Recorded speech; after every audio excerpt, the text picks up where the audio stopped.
ممبئی اور under world کا پرانا رشتہ ہے۔ سپنوں کے اس شہر کی چکاچوند کے بیچ جرم کی اندھیری گلیوں میں کئی ایسے مافیا ڈان وجود میں آئے جنہوں نے ممبئی ہی نہیں بلکہ دیش کے باہر ودیشوں میں آتنک کا سکہ چلایا۔ ایسا ہی ایک نام ہے حاجی مستان مرزا عرف سلطان مرزا، جو ممبئی کے پہلے انڈر ورلڈ ڈان کہلائے گئے۔ ممبئی میں بڑے بڑے مافیا ڈان آئے لیکن مستان مرزا نے ممبئی انڈر ورلڈ کو ایک نئی پہچان دی۔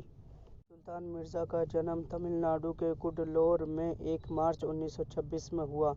ان کے پتا ایک غریب کسان تھے۔ ان کی فیملی کافی کمزور تھی۔ کئی بار گھر میں کھانے کے لیے پیسے نہیں ہوتے تھے۔ گھر کا گزارا بڑی مشکل سے ہوتا تھا۔ اسی وجہ سے ان کے فادر کام کے لیے شہر جانا چاہتے تھے لیکن گھر کی پریشانی کی وجہ سے گھر نہیں چھوڑ پاتے تھے۔ 2 دن تک سلطان مرزا کے گھر میں جب کھانا نہیں بنا تھا تب ان کے فادر حیدر مرزا 1934 میں سلطان مرزا کے ساتھ ممبئی آ گئے۔ وہاں انہوں نے کئی کام کیے مگر کامیابی نہیں ملی۔ اس کے بعد انہوں نے کروفٹ مارکیٹ کے پاس بنگالی ٹولہ میں سائیکل ریپیئرنگ کی دکان کھولی لیکن کچھ خاص کمائی نہیں ہوئی۔ دکان پر خالی بیٹھے 8 سال کے سلطان مرزا سڑک سے آنے جانے والی شاندار گاڑیوں اور بلڈنگوں کو دیکھتے رہتے تھے۔ پھر انہوں نے گاڑی اور بنگلوں کا سپنا دیکھا۔ ممبئی میں انہیں 10 سال ہو چکے تھے۔ حالات ابھی بھی پہلے سے بہتر نہیں تھے۔ اسی بیچ سلطان کی ملاقات ممبئی میں غالب شیخ نام کے ایک شخص سے ہوئی۔ اسے ایک چالاک لڑکے کی ضرورت تھی۔ اس نے سلطان مرزا کو بتایا کہ اگر وہ ڈاک پر کلی بن جائے تو وہ اسے اپنے کپڑے اور تھیلے میں کچھ سامان چھپا کر آسانی سے باہر لا سکتا ہے، جس کے بدلے اسے پیسے ملیں گے۔ اس کے بعد سلطان مرزا نے 1944 میں ڈاک میں کلی کا کام کرنا شروع کر دیا۔ وہ من لگا کر کام کرنے لگے۔ اس دوران وہاں ڈاک پر کام کرنے والوں سے سلطان مرزا نے دوستی کی۔ وہاں آنے جانے والوں سے بھی دعا سلام کرنے لگے تھے۔ دراصل 40 کے دشک میں ودیشوں سے جو لوگ الیکٹرانک سامان، مہنگی گھڑیاں یا سونا چاندی اور گہنے لاتے تھے انہیں اس کا زیادہ ٹیکس دینا پڑتا تھا۔ یہی وجہ تھی ڈاک پر تسکری کرنا ایک فائدے کا سودا تھا۔ غالب کی بات سلطان مرزا کے سمجھ میں آ گئی تھی۔ سلطان مرزا نے موقع کا فائدہ اٹھایا اور چپ چاپ وہ تسکروں کی مدد کرنے لگے۔ تسکر ودیشوں سے سونے کے بسکٹ اور کئی سامان سلطان مرزا کو دیتے تھے اور وہ اپنے کپڑے اور تھیلوں میں چھپا کر باہر لے جاتے تھے۔ کلی ہونے کے ناطے کوئی ان پر شک نہیں کرتا تھا اور کام کرنے کے بعد کافی پیسے ملتے تھے۔ ڈاک پر کام کرنے سے سلطان مرزا کی زندگی کافی بہتر ہو گئی تھی۔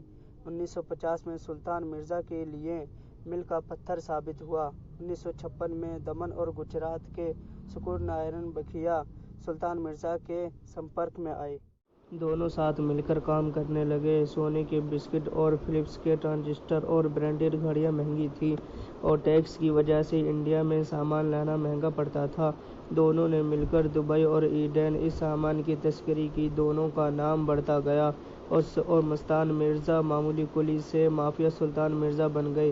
یوں تو پہلے ممبئی میں وردراجن مدلیار عرف وردھا کا نام چلتا تھا لیکن وہ مافیا ڈان جیسی چھوی نہیں بنا پائے۔ اس کے بعد وردھا واپس چنئی چلے گئے اور ممبئی میں بس ایک کا ہی نام چلتا تھا، سلطان مرزا۔ 1970 میں سلطان مرزا نے اپنی الگ پیٹھ بنائی۔ 10 سال کے اندر بڑا مقام حاصل کیا۔ ممبئی میں بس سلطان مرزا کا راج چلتا تھا۔ وہ امیر اور طاقتور بن گئے۔ سلطان مرزا کو سفید کپڑے اور مرسیڈیز کا شوق تھا اور ہاتھوں میں ودیشی سگریٹ اور سگار دکھائی دیتی تھی۔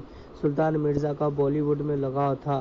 پھر سلطان مرزا نے ایکٹریس سونا سے شادی کی اور سونا کی فلموں میں پیسہ بھی لگایا لیکن فلمیں نہیں چل سکیں۔ بتاتے ہیں کہ دلیپ کمار، امیتابھ بچن، راج کپور، دھرمیندر، فیروز خان اور سنجیو کمار جیسے بالی ووڈ ستاروں سے سلطان مرزا کی دوستی تھی۔ ممبئی میں سلطان مرزا کا اتنا بڑا نام تھا کہ پولیس اور قانون اس کے ہاتھ میں کوئی معنی نہیں رکھتا تھا۔ 1974 میں پولیس نے سلطان مرزا کو گرفتار کیا اور VIP کی طرح سویدھائیں دیں۔ حوالات کی جگہ بگلے میں نظر بند رکھا۔ پولیس والے بھی سلام کرتے تھے۔ سلطان بھی پولیس والوں کے کام آتا تھا، انہیں مہنگی چیزیں دیتے اور کوئی بات نہیں مانتا تھا تو اس کا تبادلہ کرا دیتے تھے۔